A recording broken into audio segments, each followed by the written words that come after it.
عصر کی نماز کے بعد یہی شاہ جمال سے ہی روانگی ہوئی تھی ہماری.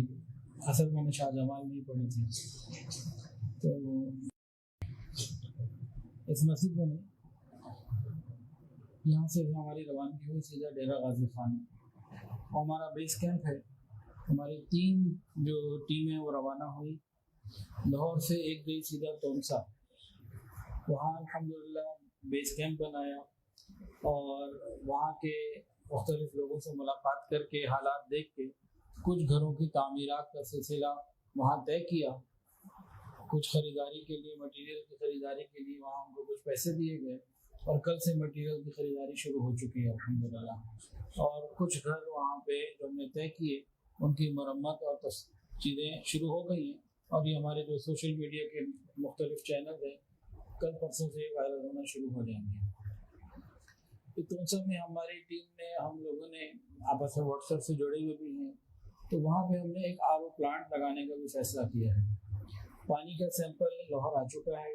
TDS اس کا چیک کر کے پھر اس کے مطابق RO پلانٹ انشاءاللہ العزیز تونسا میں لگ جائے گا، جو اس مستقل بنیادوں پہ ہوگا.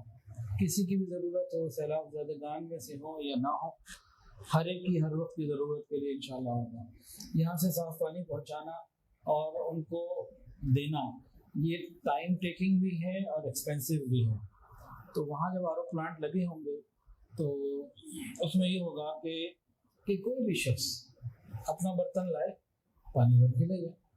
کوئی بھی ادارہ وہاں پانی تقسیم کرنا چاہتا ہے، خالی بوتلیں لائے، پانی جتنا مرضی نکالے اور لے جائے.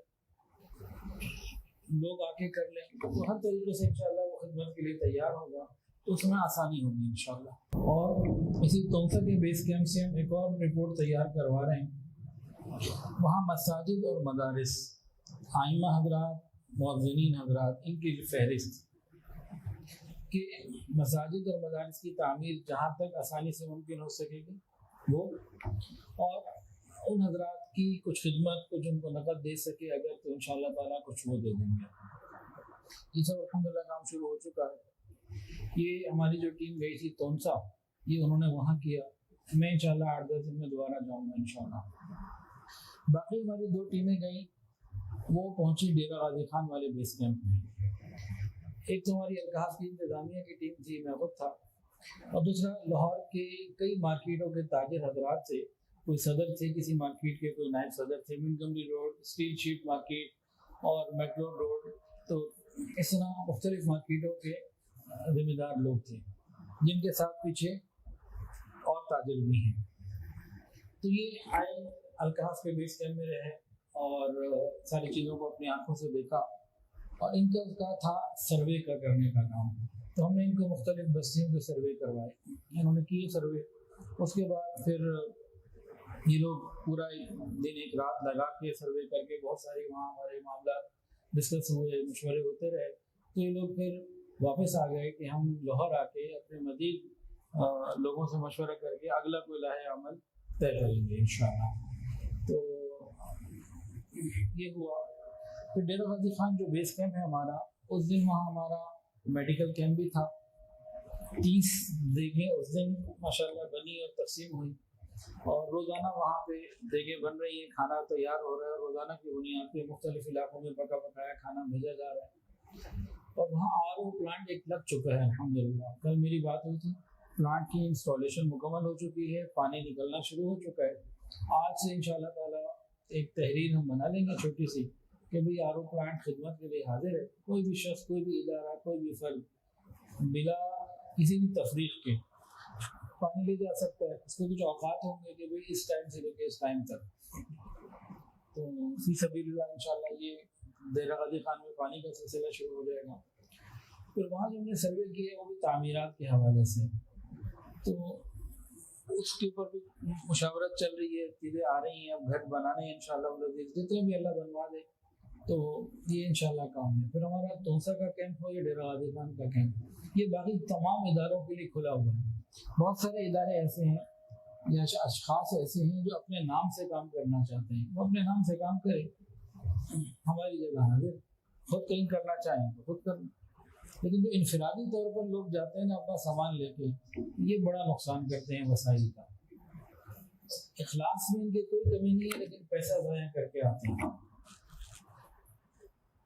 کوئی بنیاد نہیں ہوتی، اور یہ لوگ زیادہ سے زیادہ وہیں تک پہنچ پاتے ہیں جہاں تک سڑکیں ہوں، آسانی ہو، اس سے زیادہ نہیں۔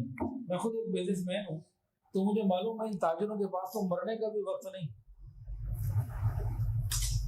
ان کے پاس تو مرنے کا بھی وقت نہیں اپنی تجارت سے۔ اگر وقت ہوتا تو کم سے کم اپنی اولاد کو ہی دے دیتے، ان کے پاس تو اولاد کے لیے بھی وقت نہیں، تو ان غریبوں کے لیے بیچارے کہاں سے وقت نکالیں گے، محنت کریں گے، تو یہ جا کے نقصان کرتے ہیں۔ تو اس صورتحال میں ان کو چاہیے کسی بھی ادارے سے جہاں ان کو اطمینان اور اعتماد ہے ان کے ساتھ کام کریں، اور یہ ہمیشہ ہر ڈیزاسٹر میں ہمارے یہاں ہوتا ہے، جذبات میں نکلتے ہیں اور نقصان کرتے ہیں وسائل کا، قومی وسائل نہیں۔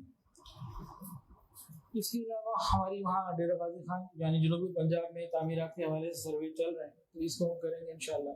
تو میں نے خیر وہاں دن گزارا، اور پھر ہم لوگ یہ جو لاہور کے تاجر تھے یہ تو خیر واپس آ گئے، پھر ہم لوگ آگے گئے، سکھر بیس کیمپ ہمارا ہے، اور الحمدللہ وہ بیس کیمپ بھی ہر ادارے کے لیے کھلا ہے، اور کئی ادارے والے الحمدللہ کراچی سے، جنگ سے آئے، جنگ سے ہمارے شیخ حضرت پیر حافظ الفقار احمد نقشبندی نام برکاتہ العالیہ، ان کے ادارے کے معاملات ہوئے، کراچی سے بھی کچھ اداروں کے ہوئے، تو ہمیں تو خدمت کرنی ہے، تو وہ اپنا سامان رکھنا، تقسیم کرنا، ہماری ٹیم کو ساتھ فی سبیل اللہ ساتھ رکھنا، وہ سب کچھ ہم نے کیا اور کر رہے ہیں الحمدللہ، کہ کام آگے آسانی سے ہو۔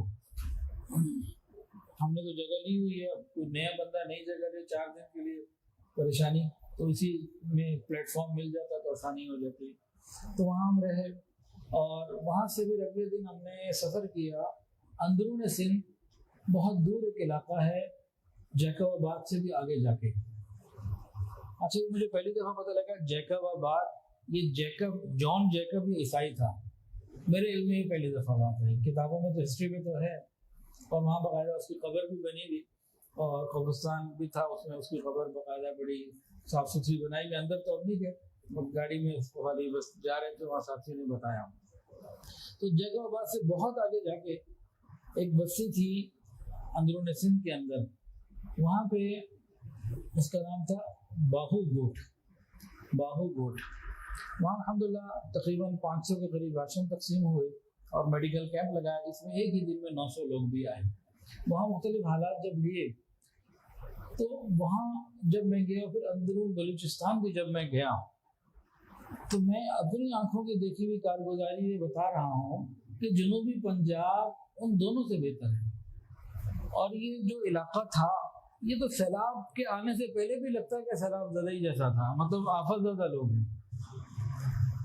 جنوبی پنجاب کی کیفیت وہ اندرون سندھ اور اندرون بلوچستان کی کیفیت سے بہت اچھی ہے، وہاں وڈیرا سسٹم اور وہاں کی جو بہت سارے ایسے معاملات ہیں کہ وہاں پہنچنا ہی مشکل، اور وہاں کے جو بیچارے غریب لوگ ہیں وہ اپنے بڑوں کے نسل در نسل غلام ہیں۔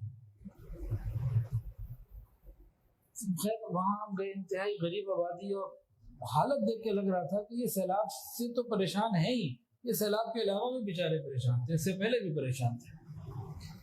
پھر وہاں پینے کا پانی دستیاب نہیں، انتہائی کڑوا پانی، ایک تو ہے نا بعض علاقوں میں سیلاب کی وجہ سے پانی نہیں مل رہا، وہ الگ بات ہے، وہاں جو پانی موجود وہ کڑوا۔ تو جو بات چیت ہوئی تو انہوں نے بتایا کہ 20,100 کی آبادی ہے، یہ ارد گرد جو چند بستیاں ہیں تو آبادی یہ ہے، پانی نہیں ہے۔ پانی کہاں سے لاتے ہیں؟ موٹر سائیکل رکشے ٹائپ کی گاڑیاں ہیں، وہ جاتے ہیں اور 30 لیٹر کا کین، جیسے نیلے رنگ کے کین ہوتے ہیں نا کیمیکل کے مختلف، ان کینوں میں وہ پانی لوگ لاتے ہیں، تو 50 روپے 60 روپے کبھی 80 روپے اس کا وہ چارج کرتے ہیں، جو کاروبار یہ کرتے ہیں لانے لے جانے لوگ خریدتے ہیں۔ بہت سے ایسے ہیں جو روز پیسے نہیں دے سکتے، روز نہیں خرید سکتے، وہ پھر وہیں کا پانی پیتے ہیں۔ وہاں کا پانی کیسا ہے؟ میں نے پیا، پینے کی کوشش کی، حلق کے اندر نہیں لے جا سکا، اتنا کڑوا، کراچی کے سمندر کے پانی سے شاید زیادہ ہی کڑوا ہو، بہت کڑوا پانی تھا، کلی بھی پوری نہیں کر سکا، پھینک دیا نکال کے۔ وہاں کے مقیم حضرات نے بتایا کہ یہ پانی ہمارے ہاں گردوں کے مریض پیدا کر رہا ہے، جو غریب آدمی 30-40 سال کی زندگی یہاں گزار لیتا ہے اور صاف پانی خریدنے کی سکت نہیں رکھتا، اس کی بینائی کمزور یا پھر 40-45 سال کے بعد نابینا ہو جاتے ہیں، اور گردوں کا مسئلہ تو وہاں وافر، اس پانی کے گردوں کی بیماریاں وہاں بہت ہیں۔ جس کے بعد پانی خریدنے کے لیے پیسے نہیں، صاف پانی خریدنے کے لیے پیسے نہیں، تو گردے کا اگر بیمار ہو جائے گا تو دوائی کے پیسے کہاں سے لائے گا؟ اور دوائی کے پیسے ہو بھی تو وہاں علاج کے لیے کوئی ہاسپٹل نہیں، کوئی ڈائلسس سینٹر نہیں، کوئی کلینک، اس طرح کی کوئی چیز ہی نہیں۔ تو بڑی سخت زندگی ہے، بڑی تکلیف دہ زندگی ہے۔ وہاں جا کے میں نے اپنے ساتھیوں کو علامہ اقبال کا ایک شعر سنایا۔ علامہ اقبال نے لکھا ہے بہت تلخ بندہ مزدور کے اوقات، ہیں بہت تلخ بندہ مزدور کے اوقات، بڑی مشکل زندگی۔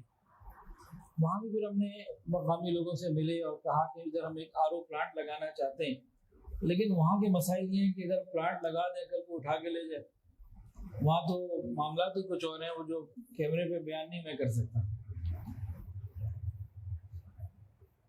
اس کی سیکیورٹی کے معاملات، ایک تو نا اس کو مینٹیننس کہ آپ نے لگا دیا، منتھلی اس کا ایکسپینس ہے بجلی کا، اور دوسرا مینٹیننس کا خرچہ وہ الگ ہے، اور بھی دوسرے معاملات ہیں۔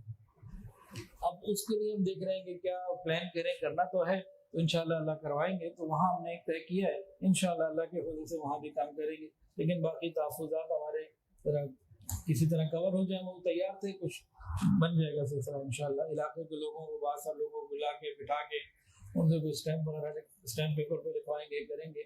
تو یہ ریلیف کا کام کرنا آسان کام نہیں ہے، ایسے نہیں ہے کہ گھر سے نکلے، جیب میں پیسے ڈالے، راشن لیا، چل پڑے، اب میں مستحق تک پہنچا دوں گا، اتنا آسان یہ نہیں ہے۔ تو خیر وہاں ہم نے دن گزارا سکھر میں، بہت اندر جا کے باہو گوٹ میں۔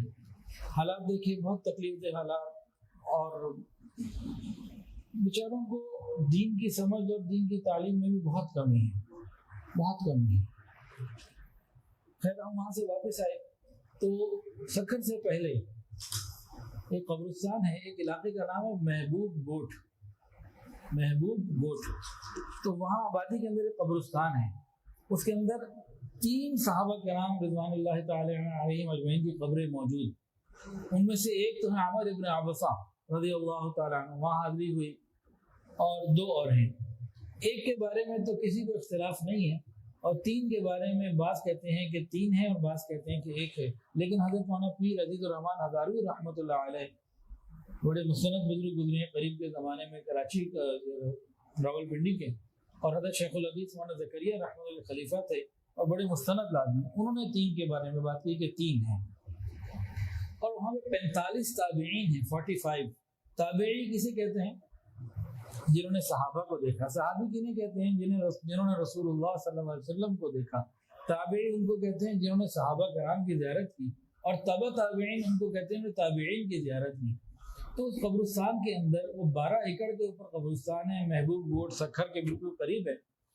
3 صحابہ کرام کی قبریں وہاں موجود، 45 تابعین کی قبریں وہاں موجود، اور ارد گرد باقی مسلمانوں کی بھی قبریں ہیں، اور آج بھی وہاں تدفین ہوتی ہے، کوئی بھی مطلب وہ بند نہیں ہوا، چل رہا ہے۔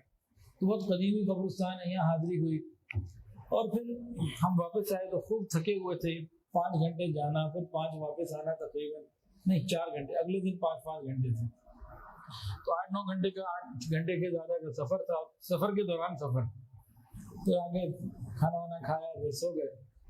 تو اگلے دن صبح پھر ہم لوگ نکلے بلوچستان کے اندر ایک علاقے میں، وہاں سامان پہنچانا ایسا تھا جیسے اسمگل کرنا، اس غریب علاقے میں سامان پہنچانا گویا چھوٹی سی اسمگلنگ ہی تھی۔ تو بڑی خدمت کے ساتھ، بڑے مسائل تھے، تو بہر اللہ نے پہنچا دیا۔ اس کی تفصیلات جو ہیں وہ کیمرے میں بیان نہیں ہو سکتی۔ تو بہر وہاں سامان پر لوٹ مار ہے، اور وہاں پہ بہت ساری چیزیں ہیں۔ بہر کسی بھی طریقے سے ہم نے پھر اس سامان کو پہنچایا، اور اللہ نے سامان پہنچا دیا، وہاں پہنچ گیا، سامان پہلے پہنچ گیا۔ صبح پھر ہم نکلے، تقریباً جب سکھر سے نکلے ہیں تو 5 گھنٹے کا مسلسل سفر کر کے ہم وہاں پہنچے۔ منجو شوری ایک اندرون بلوچستان کا علاقہ ہے، اس کے اور اندر تحصیل بابا کوٹ میں رسول آباد ایک گاؤں ہے، وہاں پہنچے۔ وہاں پر ہماری ٹیم جو پہنچی تھی نا، اس سے 2-3 دن پہلے سروے، ہماری ٹیم پہلے سروے کرتی ہے، سروے کے بعد وہ پھر رپورٹ دیتی ہے، پھر ہم اگلا فیصلہ کرتے ہیں کہ اپنے موجود وسائل میں سے کتنے خیمے، راشن، مچھردانیاں یا فلاں چیزیں کہاں پہنچائی جائیں، کیسے پہنچائی جائیں۔ تو وہ جو سروے ٹیم گئی تھی نا، اس میں ایک شخص کا نام تھا عبد القیوم، وہ رضاکار ہے، اللہ اس کو جزائے خیر عطا فرمائے۔ عجیب ہمت اور حوصلے کی کہانی ہے، عجیب۔ اس کا اپنا گھر سیلاب میں بہہ گیا، بیوی بچوں کو اس نے کہیں پہ پہنچایا، محفوظ جگہ پہ، کسی جگہ پہ، ہمارے پاس آ گیا، کہنے لگا جی میں ہماری سکھٹ بیس کیمپ پہ پہنچ گیا کہ جی میں خدمت کرنا چاہتا ہوں اور میرا اپنا سب کچھ ختم اور میرے پاس کچھ نہیں، اور دل بڑا اداس اور غمگین اور میں بڑا پریشان ہوں، تو کہیں چین نہیں آ رہا، تو میں نے سوچا چلو میں ان کی خدمت ہی کروں جو میرے جیسے پریشان ہیں۔ پھر اس نے بتایا کوئی سی گاؤں کا تھا، تو پھر خیر یہ پہنچے۔ اب رات کا وقت ہے، اندھیرا 11-12 بجے کا وقت ہے جب یہ سروے کے لیے پہنچے۔ اب آپ ذرا سچویشن کو محسوس کریں، یہ سڑک ہے درمیان میں جو اس نے عبد القیوم نے دیکھی ہوئی ہے، اس علاقے کا بندہ ہے یہ، اس کو پتہ ہے یہ سڑک یہاں جا کے لیفٹ ہوتی ہے، رائٹ ہوتی ہے، وہ سارا اس کو اندازہ ہے، اس نے زندگی وہاں گزارتا ہے، وہاں رہتا ہے۔ اب یہ پہنچا، جس وقت یہ پہنچا رات کے 11 یا 12 بجے کا وقت ہے، عشاء کے خاصے بعد کا۔ اس سڑک کے اوپر جو نظر نہیں آ رہی 3 فٹ پانی کھڑا ہے، سڑک نظر نہیں آ رہی، اندھیرا ہے اور کوئی لائٹ نہیں ہے، موبائل کی ٹارچ اس نے آن کی ہوئی ہے۔ اب یہ سڑک پر آ گیا تو تقریباً کمر تک پانی، ادھر بھی کھیت ہیں ادھر بھی کھیت ہیں، درمیان میں سڑک ہے، کھیت جو ہے نا وہ سڑک سے 6 فٹ نیچے ہیں اور پانی کا لیول برابر ہے، تو کھیتوں میں کتنا پانی ہوا؟ 9 فٹ، 3 یہ والا اور 6 وہ والا، 9 فٹ پانی۔ اب یہ جا رہا ہے اپنے اندازے کے مطابق کہ ہاں یہاں سڑک ہے، نظر نہیں آ رہی اس کو سڑک۔ اب اگر یہ چلتے چلتے سڑک کوئی موٹر وے تو نہیں تھی 3 لین والی، M2 تو نہیں تھی، سنگل سڑک تھی، سنگل روڈ والی سے، تو اگر وہ تھوڑا سا اندازے میں ادھر ہو گیا تو 9 فٹ پانی میں گیا، ادھر ہو گیا تو ادھر 9 فٹ پانی میں گیا، لیکن وہ جذبے کے ساتھ جا رہا تھا۔ ان کے ساتھ ایک اور ساتھی سے، وہ رک گئے کہ میں اس میں آگے نہیں جا سکتا، خیر یہ آگے بڑھتا رہا۔ اب کئی اور بھی خطرہ، سڑک کہاں سے ٹرن ہونی ہے، اس میں آپ کے اندازے میں غلطی ہو جائے۔ دوسری بات، کئی دنوں سے سڑک پانی میں ڈوبی ہوئی ہے، تو اس میں بھی تو کوئی ٹویا، اس کو کھڈا کوئی چیز ہو سکتی ہے، سڑک ٹوٹ سکتی ہے۔ تو بہرحال وہ اللہ کا بندہ وہاں پہنچا اور وہاں کے حالات لے کے واپس آیا۔ پھر ہم نے وہاں الحمدللہ مستقل وہاں پہ بھی کھانے روزانہ، اس وقت بھی روز 10 دیگیں الحمدللہ وہاں پکے وہاں کے علاقوں میں تقسیم ہو رہی ہیں۔ اس علاقے میں 1000 گھریں تقریباً سب ختم ہو چکے، آنکھوں سے لے کر آئے، سب تقریباً ختم ہو چکے، کچھ نہیں بچا، اور انتہائی دور دراز علاقہ۔ تو اس طرح سے لوگ محنت کر رہے ہیں، جذبے کے ساتھ محنت کر رہے ہیں الحمدللہ ثم الحمدللہ۔ تو وہاں پہ پھر ہم نے، ہمارے ایک ساتھی تھے، وہ کہتے ہیں کہ بکرے ہی ذبح کرنے ہیں۔ مجھے بڑا اختلاف ہے یہ بکرے صدقہ کرنے والوں سے، بڑا اختلاف۔ صدقے کا بکرا ہم نے کہاں سے، کون سی حدیث میں لکھا؟ کہیں بھی نہیں، ہمارے معاشرے میں۔ اس میں نے چند پوائنٹ سمجھنے کے لیے، ایک تو بکرا ضروری نہیں ہے، صدقہ نقد نہیں بہتر ہے۔ دوسری بات، جب بکرا دیتے بھی ہیں نا تو چھوٹا سا ہے، وہ بکرا دے دیتے ہیں جو خود بیماریوں کا مرکز ہوتا ہے اور گھر پہ خود نہیں کھاتے، اللہ کو وہ دے رہے۔ تیسری بات، اب دینا چاہیے تو اچھا دینا چاہیے، اچھا دیں گے تو آئے گا 20-25 ہزار کا۔ اب میرا پوائنٹ یہاں پہ یہ ہے کہ کسی غریب کو جو دال روٹی سے اپنا گزارا کر رہا ہے، اس کو 25 ہزار نقد دے دیں، اس کا مہینہ گزر جائے۔ ہم کہتے ہیں نہیں گوشت ہی کھانا ہے، وہ بھی چھوٹا گوشت کھانا ہے، کیونکہ ہمارا دل ہے کہ بکرا ہم نے ذبح کرنا ہے، اپنی خواہشات پوری کرتے ہیں۔ تو لوگ بکرے کے پیسے دے جاتے ہیں، بکرے دے جاتے ہیں مدرسوں میں، ذبح بھی ہوتے ہیں، کھاتے بھی ہیں، غریبوں کو کھلائے بھی جاتے ہیں، وہ چل رہا ہے سسٹم۔ لیکن میرے نزدیک 25 ہزار کا بکرا دینے سے بہتر ہے 25 ہزار کسی غریب کو دے دیں، وہ کئی کام نکال جائیں گے۔ اور جب اس کے بعد 25 ہزار نقد آ جائے گا نا، میں دعوے سے کہتا ہوں کبھی بکرا نہیں خریدے گا۔ وہ کیا کرے گا؟ وہ سوچے گا میری اپنی اصلی ضرورت کہاں ہے، اس کو میں پورا کروں۔ آپ کبھی کسی غریب کو 25,000 دے کے دیکھ لیجیے اور دیکھیے کبھی بکرا خریدے گا وہ؟ کبھی نہیں خریدے گا. وہ دوائی خریدے گا, کوئی قرضہ ادا کرے گا, کوئی اور ضرورت کو پورا کرے گا. تو بس ہمارے دماغ میں پھنس گیا ہے کہ بکرا ہی دینا ہے. اسی طرح کوئی صاحب ہوں گے پھنس گیا ہوگا ان کے دماغ میں, تو کیا کریں. انہوں نے خیر بکرے پھر ہم نے وہیں تقسیم کروائے کہ بہت زیادہ ہمیں وہاں جا کے دل غمگین بھی تھا, تکلیف بھی تھی, بہت برے حالات تھے. تو بہرحال یہ کچھ چیزیں ہو گئیں. پھر اس کے بعد ہم حالانی گئے, یہ سارے معاملات ہوئے. اب ساری باتوں کا خلاصہ جو ہے نا اس پورے سروے کا, اچھا آج میری جمعے کے بعد ایک میٹنگ ہے جس کی وجہ سے مجھے جلدی پاک لیا الحمدللہ, ورنہ میں نے کل آنا تھا. میں نے قاری صاحب کو کہہ دیا تھا کہ بھی جمعہ میں نے نہیں پڑھانا. انہوں نے مفتی شاہد زبیر صاحب سے بات بھی کر لی, اور پھر کل میں نے کہا جی میں تو آ رہا ہوں. میں کہا جی مفتی صاحب سے پوچھتے ہیں وہ کیا کہتے ہیں. میں کہا جی پوچھ لیں, وہ آئیں گے تو میں ادھر بیٹھ جاؤں گا یا کہیں اور پڑھا لوں گا, اور جو بھی ہوگا. تو یہ پھر کل پرسوں چھوٹا سا مسئلہ ہوا, مسئلہ نہیں مطلب یہ بات ہو گئی. تو بہرحال اب ساری باتوں کا خلاصہ لب لباب جو بن رہا ہے نا, اس وقت کے حالات کے مطابق جو کچھ میں نے دیکھا, جو سمجھا, اسی کے حساب سے جہاں جہاں تک راستے آسان ہیں نا, لوگوں کا پہنچنا آسان ہے, وہ کوئی بھی علاقہ ہو ملک کا, وہاں تک راشن پہنچ گیا. اور توسا کے اور جنوبی پنجاب کے بعض علاقوں میں لوگوں کے بعد 2-2 مہینے کا بھی پہنچ گیا, انہوں نے سیل کرنا شروع کر دیا. ایک ایک بندے کو 6 راشن میں ملے, 8 میں ملے, انہوں نے سیل کرنا شروع کر دیا. یہ کون لوگ دے رہے ہوتے ہیں جن کے بعد تحقیق نہیں ہوتی, بس جذبے سے جانا ہے, دینا ہے, ٹرک لے گئے دینا ہے. تو جہاں تک یہ میری اسیسمنٹ ہے, اس میں کسی اور کی اسیسمنٹ اس سے اچھی بھی ہو سکتی ہے. تو جہاں تک راستوں کا کھلے ہوئے پہنچنا آسان ہے, وہاں تک تقریباً راشن کا کام مکمل ہے. اب راشن کی ضرورت صرف وہاں زیادہ ہے جہاں پہنچنا نہایت مشکل ہے. اس کے بعد خیموں کا حال بھی وہی راشن والا. تیسری بات میڈیکل کیمپس, ہر جگہ اس کی ضرورت ہے. جہاں پہنچنا آسان ہے یا مشکل, جہاں 12-15-20 دن سے پانی کھڑا ہوا ہے نا, تو بے شمار قسم کے مسائل. جنوبی پنجاب میں ایک جگہ کیا ہوا, ایک وہ ہینڈ پمپ لگا ہوا تھا, میں نے کہا چلو یہ تازہ پانی پیوں, شوق سے میں آگے بڑھا. میں نے جناب تھوڑا سا پی لیا, وہ میرے پیچھے آ گیا, کیا کر رہے ہو, میں یہاں 15 دن سے پانی کھڑا ہوا ہے سیلاب کا, اب تو وہ پانی آ رہا ہے باہر.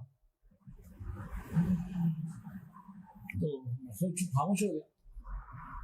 خیر, تو میڈیکل کیمپس کی ضرورت, اور ہمیں بھی ہر ادارے کو ضرورت ہے اس چیز کی, اور ہمیں القاف کو بھی ضرورت ہے. ڈاکٹرز چاہیے کہ وہ 3-4-5 دن کا وقت دیں اور جگہ جگہ میڈیکل کیمپس لگائیں. دوائیاں ہیں ہمارے پاس الحمدللہ, لوگ کہہ رہے ہیں دوائیاں لیں, لیکن سرٹیفائڈ ڈاکٹرز چاہیے جو جگہ جگہ جا کے خدمت کر سکیں. اس کی ہر جگہ ضرورت ہے.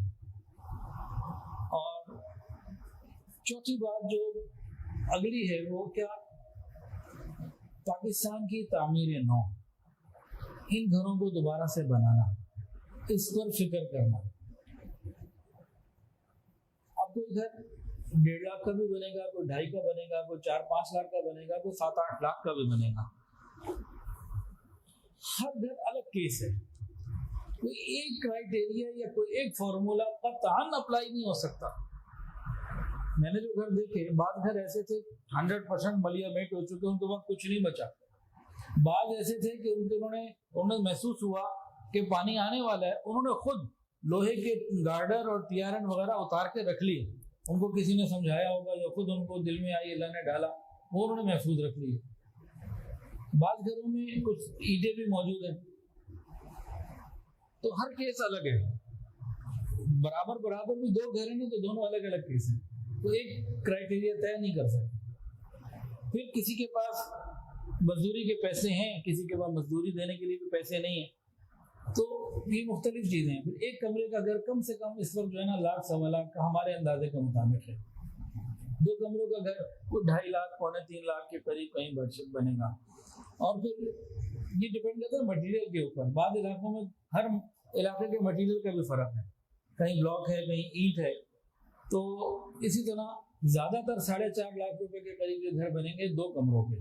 آپ یہاں لاہور میں دیکھ لیں پر اسکوائر فٹ کیا پوزیشن چل رہی ہے, یہاں کو 2,500-3,000 کی پوزیشن غالباً ہے. تو وہاں 1000-1200 سے کم کیا ہو سکتی ہے؟ یہ تو نہیں ہو سکتا نا کہ خالی پھونک مار کے دم کر کے گھر بنا دیں. تو یہ چیزیں وہاں ہیں.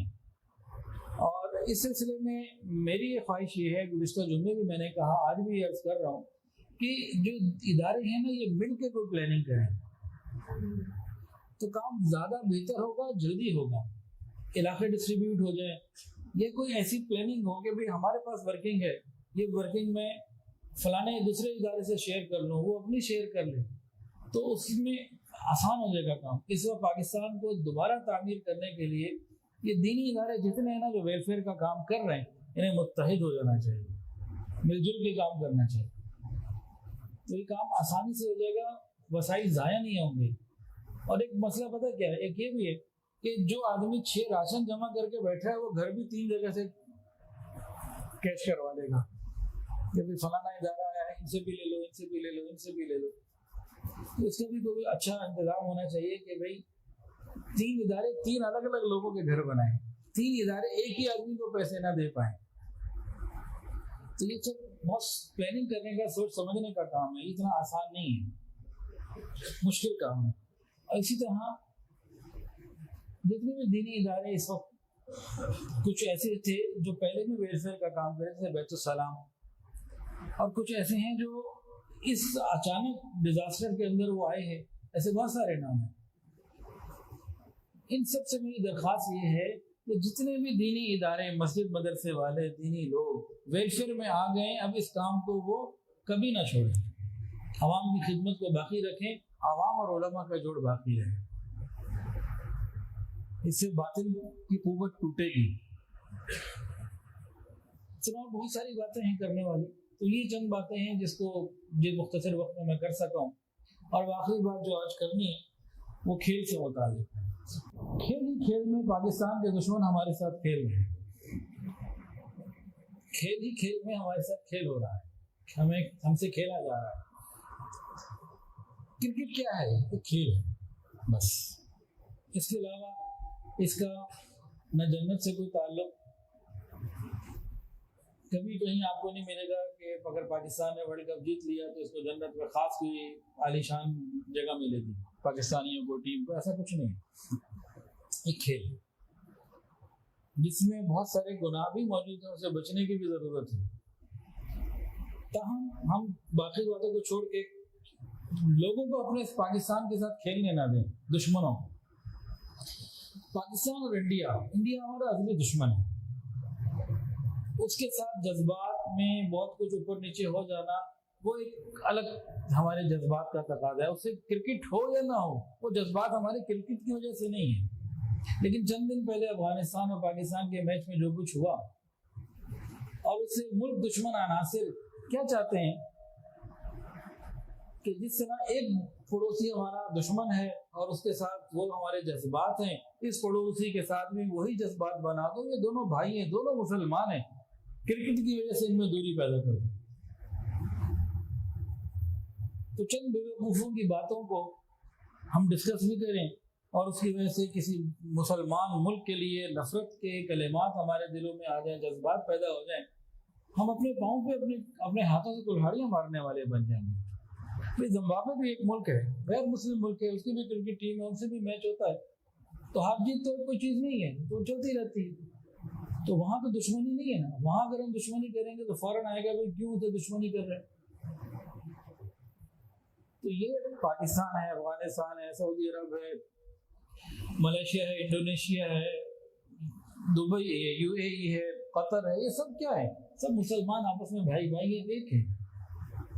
کھیل کی وجہ سے ان میں جدائی اور توڑ پیدا کرنا ہی دشمن کا کام ہے. ایک تو وہ مسلمان ہے، دوسرا اس وقت پوری دنیا میں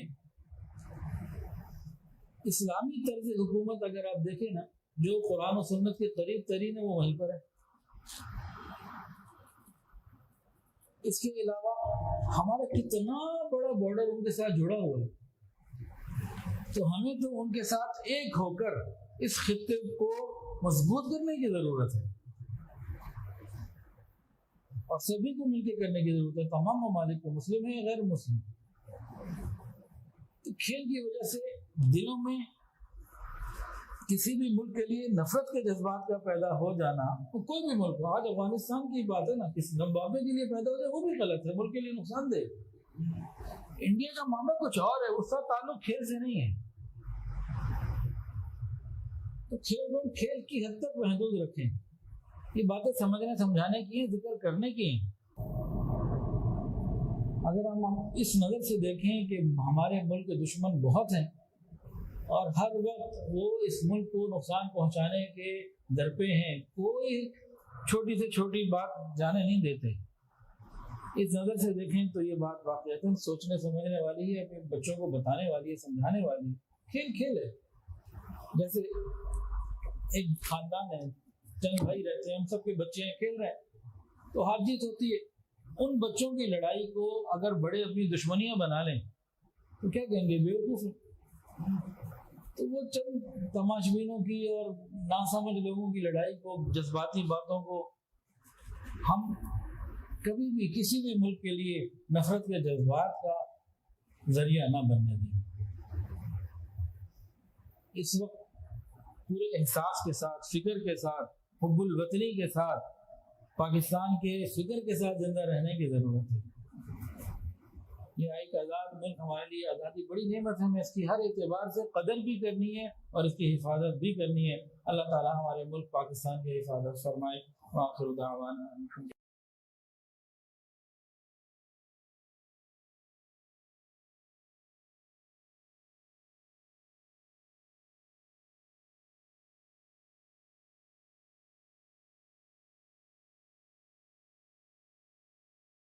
درس قرآن .com www.درسقرآن.com